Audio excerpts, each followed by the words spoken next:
If I could accomplish just one thing in this life, make my mark on the world, if you want to call it that,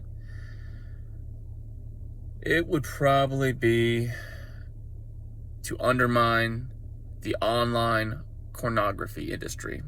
Notice how I'm saying pornography and not the P word. My reasoning is pretty simple. Porn had a unbelievable impact on my upbringing as a young man. I had access to images and videos and so much stuff that was terrible for me.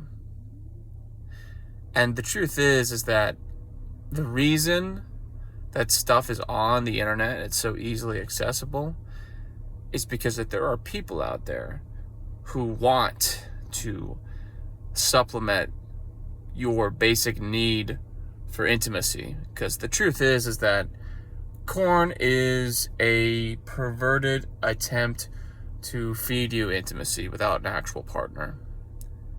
Now listen, pornography is mostly for men. However, that does not mean that there is no pornography for women. We just don't call it porn. We are, of course, referring to smut novels or books. Women primarily get their fix, so to speak, from literature, writings, stuff like that. And we don't really address it. We don't really talk about it. We don't consider it in the same category, which is a mistake, because it is just as vivid, it is just as imaginative as online porn is for men. But with that being said, if I could absolutely and utterly undermine porn, and if I could cause it to end, and if I could cause it to lose money and cause it to lose support, I would. Because they're trying to use porn as a form of forcing digital ID. And that is absolutely not kosher. That is not a good thing. Our society will, become less and less free with the more automated forms of identification.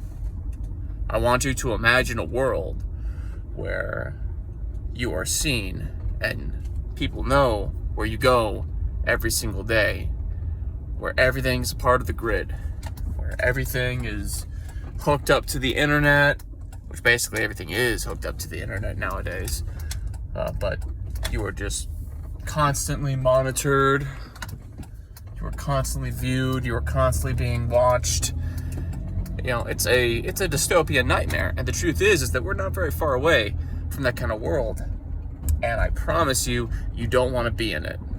Do not. There's another reason. Porn can absolutely, fundamentally change your brain chemistry. It is powerful, it is addictive, and it can absolutely, for many people, lead to permanently altering your brain, especially as a young person, because you're not fully developed yet. Your brain certainly is not fully developed. In fact, this is common knowledge, I think, but men's brains don't fully develop until they're in their mid-20s. My brain is probably still not completely developed, and I'm 25 years old. I'm a grown man. No matter how you look at it, I am a grown man, and my brain is probably still not completely done growing. And my viewing of porn as a kid probably inadvertently caused irreparable damage to myself. Now, I don't let that define me, and I don't let it control me.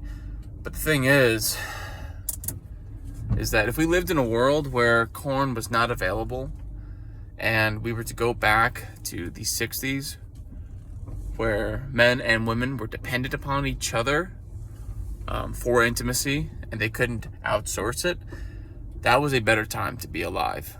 It was more demanding for both men and women, but it was better.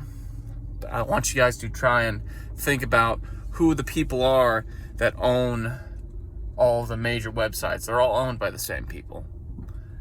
They're all owned by the same people, and they don't want you to know who they are, what they do, and why they do what they do. But I'm gonna leave it at that.